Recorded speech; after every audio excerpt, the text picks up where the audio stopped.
여러분 안녕하십니까. 증시 오늘과 내일 하면서 여러분들과 함께 오후장 투자 전략 세워보겠습니다. 오전에 나왔던 이 시총 상위 종목들의 하락 오후에도 이어지고 있습니다. 삼성전자, SK하이닉스가 3%대 급락을 보여주면서 전일만 하더라도 코스피가 2년 반 만에 신고가 그리고 여기 2,900을 향해 순항하는 듯 했는데 간밤 글로벌 증시에서의 이 기술주들 급락과 함께 오늘 우리 증시의 대형주들도 파란불이 짙게 깔려 있습니다. 그로 인해 투자 심리도 위축되어 있고 언젠간 나올 법했던 조정이 벌써 나오기 시작하는 건가 많은 분들이 두려워 계세요. 과연 오늘 현재 시장 어떻게 해석하는 게 좋을지 이슈 추적을 통해서 자세하게 알아보도록 하죠. 이정민 이사와 함께 알아보겠습니다. 어서 오세요. 네, 안녕하세요. 네, 안녕하십니까. 우리가 봐야 될 거 이번 주에 파월 연준 의장이 이입을 주목하자 CPI 지표 보자라고 했는데 우리가 보자고 한 거는 잘 나왔습니다. 그쵸. 예상했던 대로 기대했던 대로 나왔어요. 그런데 왜 오늘 우리 시장에서는 이 이벤트를 다 소화해냈고 갑자기 급락이 나오는 걸까요? 일단은 미국 시장과 한국 시장을 좀 분리해서 우리가 좀 생각을 해야 된다라고 저는 좀 믿고 있고요. 네. 왜 그러냐면은 미국 시장 같은 경우에는 CPI가 좋게 나올 거라는 예상을 가지고 이미 주가 지수가 그것을 반영해서 올랐었죠. 그러다 보니까 최근에 미국 시장을 주도했던 M7 같은 경우에는 어제 전부 다 하락하는 모습들이 좀 나왔습니다. 특히나 그 M7 종목 중에서도 눈여겨봤던 게 테슬라 같은 경우에는 특히나 이번 달에 굉장히 뜨겁게 많이 올랐죠. 근데 어제 하루 만에 8.4% 하락하는 모습을 좀 보여줬고요. 그다음에 엔비디아 같은 경우에도 5.5% 하락하는 모습을 보여줬습니다. 메타도 4.1% 하락을 하면서 어제 같은 경우엔 나스닥이 그 M7 종목들 위주로 큰 폭의 좀 하락세가 나왔다는 게 특징이 될 것 같다라고 좀 말씀을 드리겠고요. 특히나 그 파월 의장의 발언으로 인해서 그 CPI에 대한 경계심이 많이 좀 낮아진 상태였죠. 그만큼 좀 종목들이 오히려 더 민감하게 좀 반응을 했다라고 시청자 여러분께 말씀을 드리겠습니다.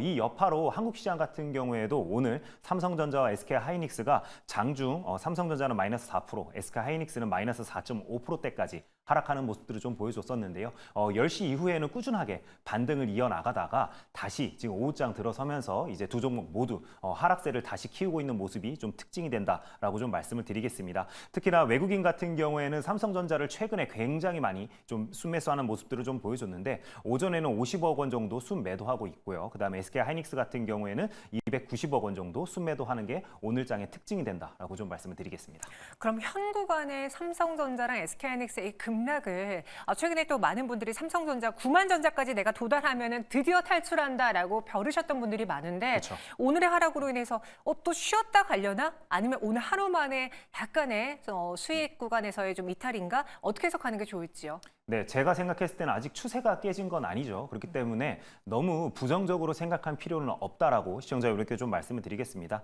하지만 시장의 참여자들 대부분이 일단 생각했던 부분들이요.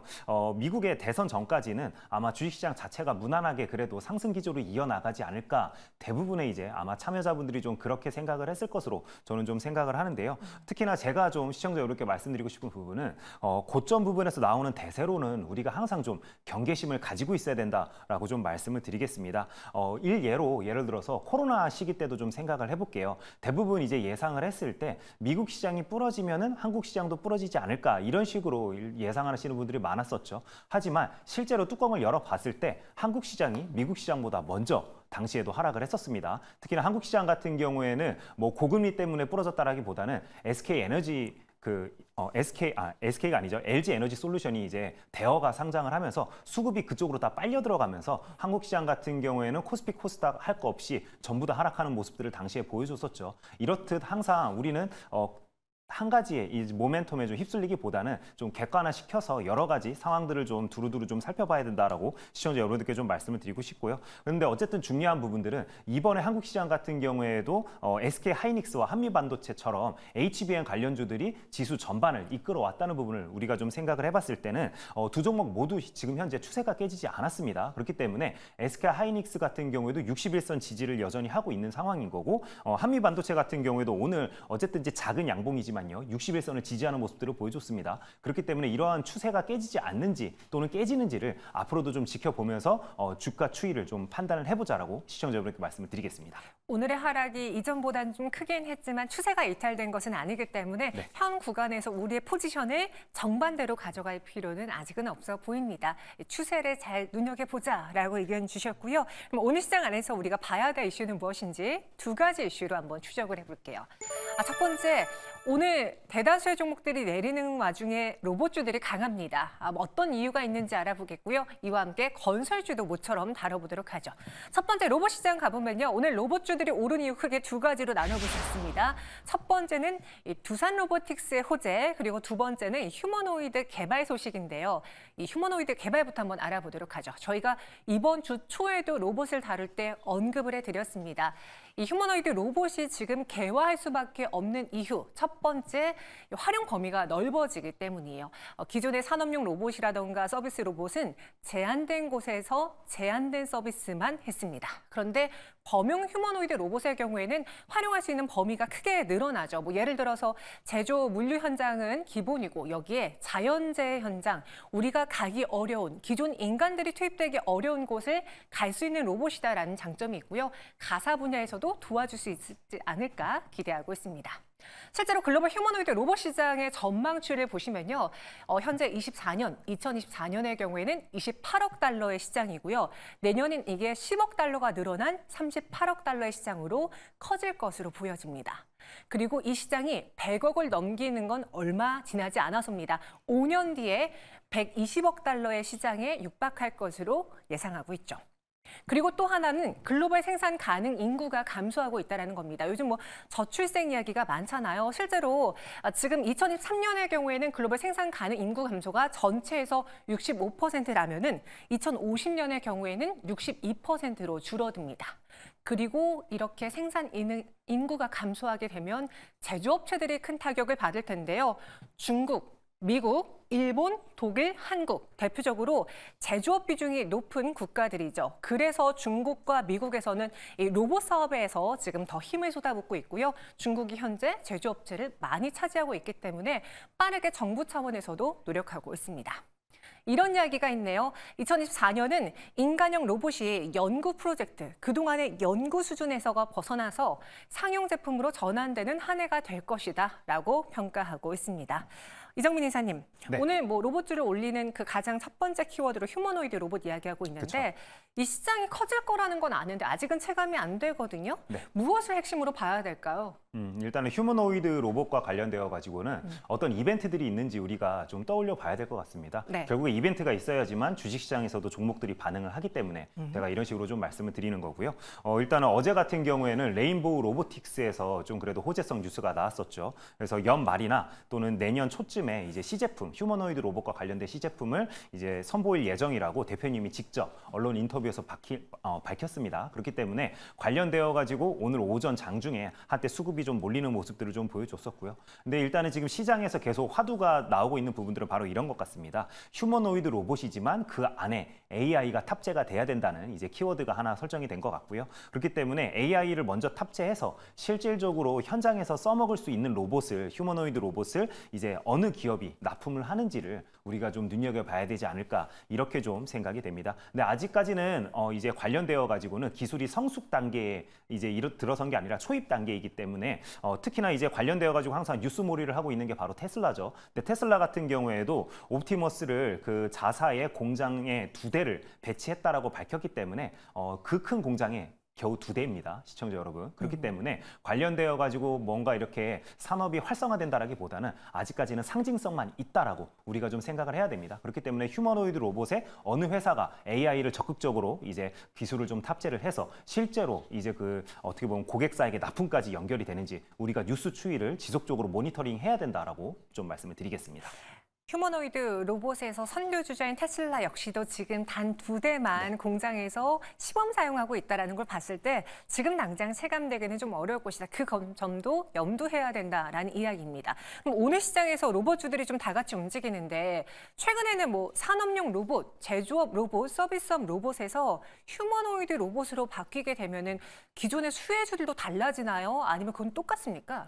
네, 기존의 대표 종목들 같은 경우에는 결국에 다 네. 관련되어서 연관성이 있기 때문에 특별히 우리 시청자 여러분들께서 뭔가 분류할 필요는 없다라고 먼저 좀 말씀을 좀 드리겠습니다. 네. 특히나 국내 로봇 시장 같은 경우에 그렇게 크지 않죠, 규모가. 그렇기 때문에 산업용 로봇을 잘 만드는 회사가 결국에 휴머노이드 로봇도 잘 만들 수밖에 없다라고 제가 좀 말씀을 드리고 싶고요. 그렇기 때문에 실제로 매출과 영업이익을 일으키는 그 기업들, 국내 기업들 안에서도 상위권 업체들 위주로 우리가 좀 봐야지만 결국에 끌고 갔을 때 크게 수익도 낼 수 있다라고 말씀을 드리겠습니다. 그렇게 로봇에 있어서 굳이 분류할 네. 필요는 없다라고 네. 했습니다. 그럼 여기서 종목으로 들어가 보자면은 오늘은 뭐니 해도 두산 로보틱스의 날인 것 같아요. 그쵸? 예. 네. 두산 밥켓을 합병하면서 재무적인 측면에서 단점이 사라졌다라고 평을 받고 있는데 오늘 그럼 이 로봇주들이 움직이는 것도 두산 로보틱스의 역할이 컸습니까? 네, 결국에 두산 로보틱스가 네. 오늘 같은 경우에 수급을 다 가져가는 모습들을 좀 보여주고 있죠. 그러다 보니까 관련되어서 휴머노이드 로봇주들도 좀 영향을 받고 있다라고 우리가 좀 평가를 해야 될 것 같은데요.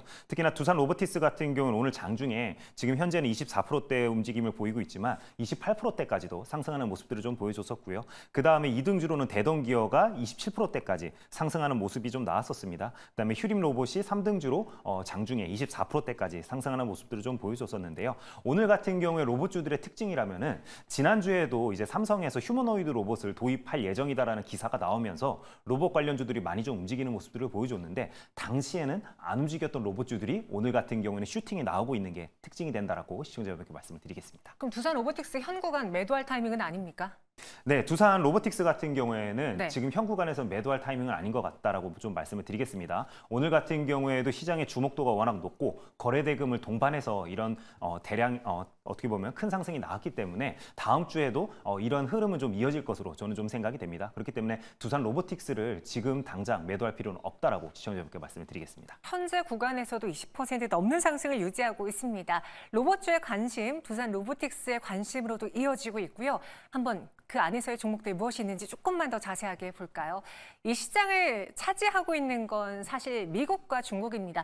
여기서 한국 기업들이 이름을 올리기에는 아직은 영향도가 미약해요. 뭐 대표적으로 테슬라가 있을 테고요. 옵티머스 로봇 아시죠? 그리고 아마존의 경우에도 디지시라는 휴머노이드 로봇을 아마존 물류센터에 투입했다고 합니다.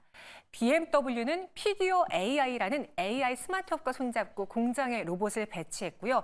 밑으로 내려오시면 국내 기업들도 있는데요. 대표적으로 현대차 있죠. 현대차의 경우에는 이 보스턴 다이내믹스를 인수하면서 로봇 아틀라스를 차세대 자동차 제조 공장에 시범 투입할 예정이라고 발표했습니다. 삼성전자의 경우에는 연구 개발 단계인데요. 뭔가 뉴스가 나올 때마다 같이 움직이는 게 이 밑에 있는 레인보우 로보틱스죠. 뭐 혹자는 삼성 로보틱스라고 읽는다라고 하기도 하는데 이 휴머노이드 로봇 휴보를 개발했고 이족 보행형 휴머노이드 로봇 연구에 착수하겠다라고 하면서 오늘 시장에서도 주목을 받았습니다.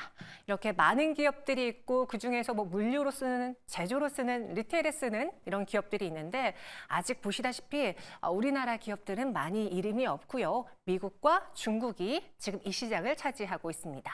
그렇게 되면 아직까지는 기대감 그리고 이슈로 움직일 중국보다는 그 국내 로봇주일 텐데요. 이 안에서 탑픽을 골라보자면 어떤 걸 탑픽으로 보는 게 좋을까요?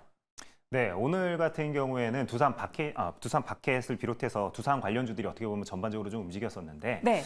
일단은 지금 현재 우리가 다음 주만 놓고 봤을 때는 결국에 두산 로보틱스를 봐야 된다라고 좀 말씀을 드리겠고요. 그리고 실질적으로 삼성이 무언가 움직일 때 한국 시장은 반응을 잘하는 편이죠. 그렇게 따진다라면은 방금 앵커께서 말씀해 주신 것처럼 결국에는 레인보우 로보틱스 다르게 읽었을 때는 삼성 로보틱스라고 말씀을 해주셨는데 그만큼 이제 어떻게 보면 레인보우 로보틱스도 우리가 항상 관심 종목에 좀 담아둬야 된다라고 제가 좀 시청자 여러분께 좀 말씀드리고 싶습니다. 네. 하지만 현 구간에서는 좀 단기적입니까? 네, 현 구간에서는 다분히 이벤트 매매로만 우리가 접근을 해야 된다라고 제가 시청자 여러분께 좀 말씀을 드리고 싶습니다. 그렇기 때문에 한국 주식시장에서는 두산 로보틱스, 그다음에 미국 주식시장에서는 테슬라를 최선우주로 시청자 여러분께 좀 말씀을 드리겠고요. 특히나 두산과 관련되어 가지고는 오늘 어쨌든 이벤트가 굉장히 크게 벌어졌죠. 그렇기 때문에 두산 바켓이나 또는 두산 에너빌리티 같은 경우에도 지금 현재 뭐 윗꼬리가 달리거나 아니면 음봉으로 전환한 이런 모습들을 좀 전반적으로 좀 보여주고 있죠. 그만큼 시장에서의 평가가 제가 생각했을 때는 두산 로보틱스에게 이제 굉장히 추가 좀 많이 옮겨갔다라고 좀 생각이 되고 있습니다. 특히나 제가 생각했을 때는 대주주 입맛에 맞춰서 대표적인 저평가 기업이죠. 두산 바켓, 그다음에 대표적인 고평가 기업인 두산 로보틱스를 합병하는 부분이기 때문에 주주들에게는 굉장히 좀 아쉬운 발표가 아니었나 저는 좀 그렇게 생각을 하고 있습니다. 특히나 두산 바켓 같은 경우에는 그동안 그렇다라고 해가지고 현금을 굉장히 많이 쌓아두고 있었는데 이 현금을 주주들에게 배당하고 있지는 않았죠. 근데 이번에 어떻게 보면은 이 합병을 하면서 두산 로보틱스에게 굉장히 유리하게 유리하게 지금 현재 진행이 좀 되고 있기 때문에 이런 부분에서 기존 주주분들에게 굉장히 아쉬운 소식일 수밖에 없다라고 제가 좀 먼저 말씀을 좀 드리겠고요. 하지만 두산 로보틱스 주주분들에게는 굉장히 큰 이벤트가 열렸기 때문에 관련되어 가지고 안에서는 데이 트레이딩 용도로 충분히 써먹자라고 제가 좀 말씀을 드리고 싶습니다. 네, 이렇게 탑픽 두산 로보틱스 그리고 레인보우 로보틱스 언급해 드렸습니다. 이번에는 건설로 가볼게요. 갑자기 웬 건설이야라고 생각하실 수 있지만 오늘 오전장이 굉장히 강한 테마였습니다. 현재도 HDC 현대산업개발은 4.75% 상승을, 오늘 장 초반에 7% 넘게 올랐던 GS건설은 윗꼬리가 달리긴 했지만 상승을 유지하고 있어요. 미국에서도 요즘 이 부동산 주식 그리고 건설업체를 향하는 자금이 몰리고 있다고 하는데 우리도 그를 따라갈 수 있을까 한번 볼게요. 저는 몰랐는데 최근 어느새 전고점을 회복한 서울 아파트 가격이라며 건설 시장도 다시 함께 발맞춰 움직일 거다라는 리포트가 있어서 가져와 봤습니다. 서울 아파트 매매 가격이 8주 연속 상승세를 보여주고 있고요. 실제로 압구정의 한양 아파트라던가 잠실 린센스 등은 아파트 매매 가격의 신고가를 경신했습니다. 그리고 헬리오시티의 경우에는 2021년 8월에 기록했던 신고 가격의 한 95% 수준까지 다시 회복했다라고 하죠. 이렇게 아파트 가격이 오르고 있는데 그 배경에는 금리 인하에 대한 기대감이 큰 몫을 하고 있고요. 또 2025년 이후에 입주 물량이 감소하고 있다고 하네요. 그래서 이 공급이 부족하기 때문에 가격은 오를 수밖에 없다. 여기에 전세 가격도 상승하는 게 이 배경을 보여준다라고 평가하고 있습니다.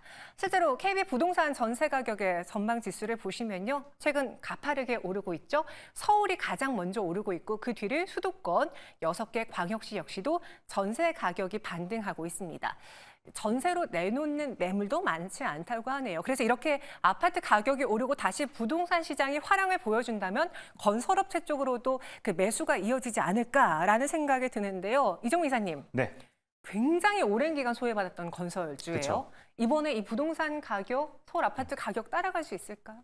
아니요, 저는 따라갈 수 없다라고 생각을 하고요. 네. 이 건설 경기와 주택 시장은 별도로 우리가 좀 생각을 해서 접근을 해야 된다라고 시청자 여러분께 말씀을 좀 드리고 싶습니다. 특히나 주택 경기와 관련되어 가지고는 정부에서 말은 안 하고 있지만 대출을 지속적으로 늘려주는 쪽으로 가고 있죠. 그만큼 주식 시장 같은 경우에는 주택 시장 같은 경우에는요, 이런 대출의 영향을 많이 받을 수밖에 없기 때문에 주택 가격이 계속 우상향하는 모습을 특히나 서울권에서는 많이 보여주고 있는 게 아닐까, 저는 좀 그렇게 생각을 하고요. 특히나 상업용 부동산, 우리나라 같은 경우에도 결국에는 그 PF 대출이나 이러한 것들에서 계속 문제가 좀 생기고 있기 때문에 그런 부분들이 주택을 착공하는 데 있어서는 여전히 난관들이 많다라고 좀 생각이 됩니다. 그러다 보니까 그런 부분들을 리스크 요인들을 생각을 해서 건설주들 같은 경우에도 최근의 흐름이 별로 좋지 못했었고요. 그다음에 증권사의 리포트도 지속적으로 하향 리포트가 나오는 게 최근의 추세였다라고 시청자 여러분께 좀 말씀을 드리고 싶습니다. 대표적으로는 현대건설과 DLENC를 좀 말씀을 드리고 싶은데요. 이번 달만 들어서도 목표가 하향 리포트가 7개나 나왔습니다. 그렇기 때문에 증권가에서 하향 리포트가 잘 안 나오는 것들을 우리가 좀 생각을 해봤을 때는 굉장히 좀 이례적인 현상들이 벌어지고 있다라고 좀 말씀을 드릴 수 있을 것 같고요. 특히나 IBK 투자증권 같은 경우에는 현대건설의 기존 목표가를 47,000원이었는데 4만 원으로 대폭 하향하는 모습들을 좀 보여줬습니다. 대형 건설사들의 영업이익이 전년 동기 대비해가지고 20%에서 많게는 30%까지 하락할 것으로 현재 증권가에서는 좀 전망을 하고 있다라고 좀 말씀을 드리고 싶고요. 네. 특히나 제가 생각해봤을 때는 건설 이제 그 착공과 관련되어 가지고도 이제 자재 가격이 많이 오른 것으로 우리가 알려지고 있죠. 특히나 상기 신도시 같은 경우에는 사전 청약이 현재 취소되고 있다는 뉴스도 지속적으로 좀 들리고 있기 때문에 이러한 여파가 올해 하반기에도 이어질 것이기 때문에 우리가 주택 가격, 특히나 아파트 가격과 건설 경기는 별도로 생각을 하자라고 시청자 여러분께 말씀을 드리겠습니다. 네. 아파트를 안 갖고 있는 제 입장에서는 이 가격이 올라가는 게 너무나 무서운 수치로 보이는데요. 저희 시청자분 중에 한 분도요. 주택과 건설 주식과는 상관이 없는 것 같다라고 의견 주셨거든요. 그럼 최근에 모든 주식 시장에서 핫한 키워드가 인프라인데 그렇죠. 인프라, 뭐 도로 깔고 뭐 건설하고 이것도 다 건설업체들이 할 수 있는 거잖아요. 그렇죠. 여기서 수혜는 어려운 건가요? 네, 국내 기업들이 예를 들어서 인프라와 관련되어 가지고도 결국에 이슈가 제일 많았던 거는 미국 시장 쪽이었죠. 미국 시장 쪽인데 미국에 그럼 적극적으로 진출을 해서 수주를 할 수 있다라면은 이야기가 달라지겠지만 현실은 그렇지 않죠. 그렇기 때문에 오늘 같은 경우에도 건설주들이 미국 시장에서 어제 이제 나스닥이 대폭 하락하는데도 불구하고 러셀 2000 같은 경우에는 건설주들 특히나 이제 뭐 예를 들어서 상업용 부동산이 아닌 주택 시장과 관련된 종목들 위주로 많이 올랐다 보니까 오늘 건설주들도 오전에 반짝 상승하는 모습들을 보여줬습니다. 대표적으로 GS건설 같은 경우에도 오전 장중에는 7%대까지 상승하는 모습을 보여줬지만 지금은 2.78% 상승하는데 그치고 있습니다. 그만큼 시장에서는 이러한 부분들을 생각을 해봤을 때는